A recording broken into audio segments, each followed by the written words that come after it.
Milord, मेरी अगली गवाह हैं miss Rita Desai.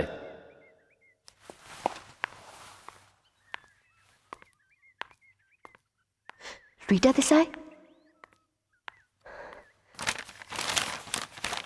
Objection your honour, चालान में ऐसे किसी गवाह का नाम नहीं है।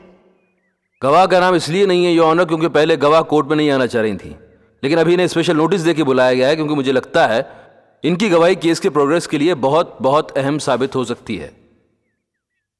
Okay mister Mehta, you may proceed. Thank you milord.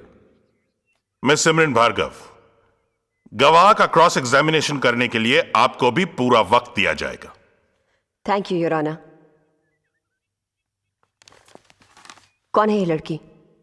दोस्त है। मतलब? यूं ही दोस्त।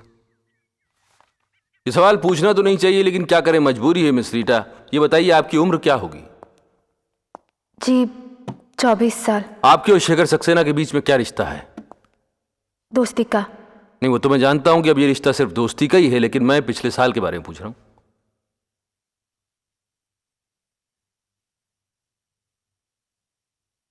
हम दोनों एक दूसरे से प्यार करते थे।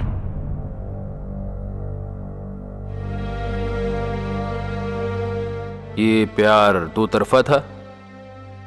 जी हाँ। आप पूरे यकीन के साथ कह सकती हैं मिस रीटा? आई मीन, आप जिसे प्यार समझ रही हो सकता है वो मिस्टर शेखर के लिए उस वक्त सिर्फ दोस्ती रहा हो। सर, हमारे प्यार की शुरुआत शेखर की तरफ से ही हुई थी। उसी ने मुझसे कहा था कि जब से उसने मुझे देखा है वो मेरा दीवाना हो गया है। मुझे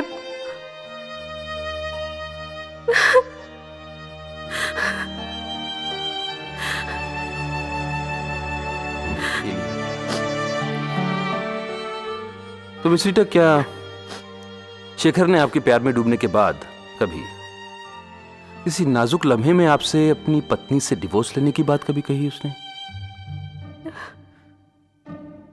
मुझे मालूम है आपके लिए मुश्किल है, लेकिन अदालत को ये बताना जरूरी है। Please miss Rita. उसने कहा था कि जी? वो प्रीति से अलग होके हमेशा के लिए मेरा होना चाहता है। पर क्या मिस रीटा? पर वो ऐसा नहीं कर सकता क्योंकि प्रीति से अलग होके उसे प्रीति की दौलत से भी अलग होना पड़ेगा।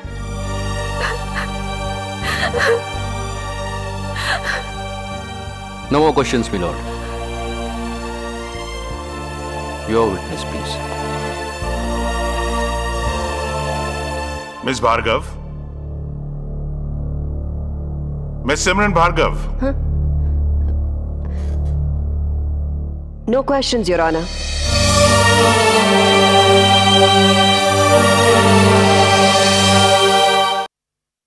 मिस्टर जिमी, आप प्रीति सक्सेना को जानते थे? जी हाँ। कैसे? वो मेरे क्लब में स्विमिंग सीखने आती थी। मैं उसका पर्सनल कोच था। ये पर्सनल कोचिंग थोड़े दिन बाद दोस्ती में बदल गई, राइट? वो मुझे पसंद करने लगी थी और शायद मुझे भी वो अच्छी लगती थी। जी हाँ, आप कह सकते हैं कि हम दोनों बहुत जल्दी अच्छे दोस्त बन गए थे। और आपकी दोस्ती जल्दी आपको उनके बिस्तर तक ले गई, राइट? देखिए, ये मेरा पर्सनल मामला है। देखिए जिम्मी साहब, अगर आप अदालत से कुछ भी छिपाएंगे तो ये आपके लिए खतरनाक साबित हो सकता है। देखिए, मैंने अपनी मर्जी से उसके साथ ताल्लुकात कायम नहीं किए थे। वही चाहती थी। वो चाहती रही, आप मानते रहे। ऐसा कब तक हुआ? जब तक वो जिंदा थी तब तक। आपको मालूम था कि वो एक शादीशुदा औरत थी, उसके बावजूद? हाँ। प्रीति कहती थी कि जब उसका पति शादीशुदा होते हुए किसी और से प्यार कर सकता है तो वो क्यों नहीं। इस बात को जरा खुलासा करके बताइए, थोड़ा समझा के बताइए। यही कि प्रीति कहा करती थी कि शेखर हर बार एक नई लड़की लेकर घर आता है। पहले उसे अपनी बातों से इंप्रेस करता है, फिर पूरा घर घुमाने के बहाने उसे अपनी शान और शौकत दिखाता है और फिर उसे अपने फूलों के कलेक्शन में ले जाकर कुछ पोइट्री वोइट्री सुनाकर, कुछ कविता कहानी नेचर वेचर की बातें करके उसे और इंप्रेस करता है, और फिर मौका मिलते ही उसे बिस्तर में ले जाता है, अच्छा सीधी सीधे। है। शेखर सक्सेना के बारे में इतना कुछ जानते हुए भी प्रीति सक्सेना ने कभी उससे तलाक के बारे में नहीं कहा, बड़े ताज्जुब की बात है। उसने मुझसे कहा तो था एक बार कि वह ऐसा करना चाहती है, लेकिन फिर उसने यह भी कहा था कि शेखर उसका प्रेस, उसका बिजनेस बहुत अच्छे तरीके से संभाल रहा है।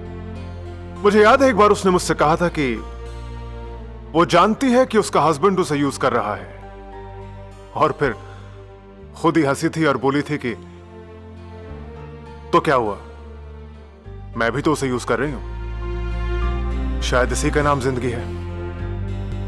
सिमरन रुक जाओ, सिमरन मेरी बात तो सुनो। सिमरन प्लीज प्लीज।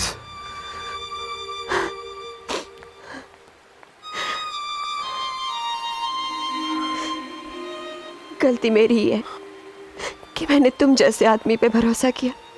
सिमरन, तुमने सिमरन को इस्तेमाल किया है, मोहरा बनाया है मुझे। ऐसी बात नहीं है सिमरन, मैं तुम्हें इसे बताना चाहता था, मगर मुझे लगा एक तो ये बात कभी पुलिस तक पहुंचेगी नहीं, और अगर मैं पुलिस की नहीं अपनी बात कर रही हूं मिस्टर शेखर सक्सेना। शायद आपको याद नहीं कि मैंने आपसे कहा था, अगर आपने मुझसे कभी झूठ बोला तो मैं ये केस बीच में ही छोड़ दूंगी। जानता हूं सिमरन, पर मैंने तुम्हें ये सब इसलिए नहीं बताया क्योंकि मैं तुम्हें खोना नहीं चाहता था। वो तो तुम वैसे भी खो चुके हो शेखर, मुझे भी, अपने वकील को भी।